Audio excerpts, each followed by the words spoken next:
கிருஷ்ணகிரி மாவட்டம் ஊத்தங்கரை அருகே மருந்தகத்தில் சிகிச்சை பார்த்த நபர் உயிரிழந்த சம்பவம் சோகத்தை ஏற்படுத்தியிருக்கிறது.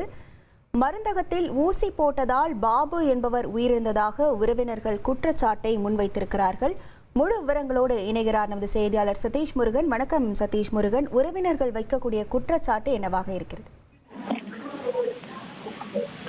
வணக்கம். கிருஷ்ணகிரி மாவட்டம் ஊத்தங்கரை அருகே இருக்கக்கூடிய மெடிக்கல் ஷாப், அதாவது மருந்தகத்துல சிகிச்சை பார்த்த பெட்ரோல் பங்க் ஊழியர் பாபு என்கிற 27 வயது இளைஞர் மரணமடைந்த சம்பவம் இந்த பகுதியில பெரும் பரபரப்பை ஏற்படுத்தியிருக்கிறது. மருந்தகத்தை நடத்திய நபரிடம் போலீசார் விசாரணையை நடத்தி வருகின்றனர். கிருஷ்ணகிரி மாவட்டம் ஊத்தங்கரை அடுத்த நடுப்பட்டி ஊராட்சிக்குட்பட்ட காமராஜர் நகர் பகுதியை சேர்ந்தவர் பாபு. இவருக்கு திருமணமாகி 2 குழந்தைகள் உள்ள நிலையில அவருக்கு ஆஸ்துமா பிரச்சனை இருந்துள்ளது. இதன் காரணமாக நடுப்பட்டி பேருந்து நிறுத்தம் பகுதியில் இருக்கக்கூடிய மருந்தக மெடிக்கல்ஸ் ஒன்றை அணுகியிருக்கிறார். அந்த பகுதியில மெடிக்கல்ஸை நடத்தி வருபவர் மனோஜ் என்பவர் நடத்தி வருகிறார். அவருக்கு வயது 45. தொடர்ந்து அந்த பகுதியில பல்வேறு சின்ன மருத்துவங்கள் பார்த்து வந்த மனோஜ் தற்போது பாபு, இந்த மரணமடைந்த பாபுவிற்கும் ஆஸ்துமா தொடர்பான சிகிச்சை அளித்தாக கூறப்படுகிறது. குறிப்பாக அவருக்கு ஊசி போட்டிருக்கிறார் மனோஜ். அந்த ஊசி போட்ட நிலையில அவரது மனைவியை வரவழைத்து பாபு வீட்டிற்கு அழைத்து சென்றிருக்கிறார். வீட்டிற்கு சென்ற பாபு சிறிது நேரத்திலேயே மயங்கி விழுந்து மரணம் அடைந்திருக்கிறார்.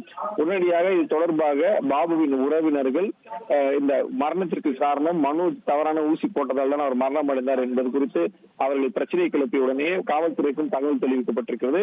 உடனடியாக சம்பவ இடத்திற்கு வந்த சிங்காரப்பேட்டை காவல்துறையினர் மனோஜை பிடித்து விசாரணை மேற்கொண்டு வருகின்றனர்.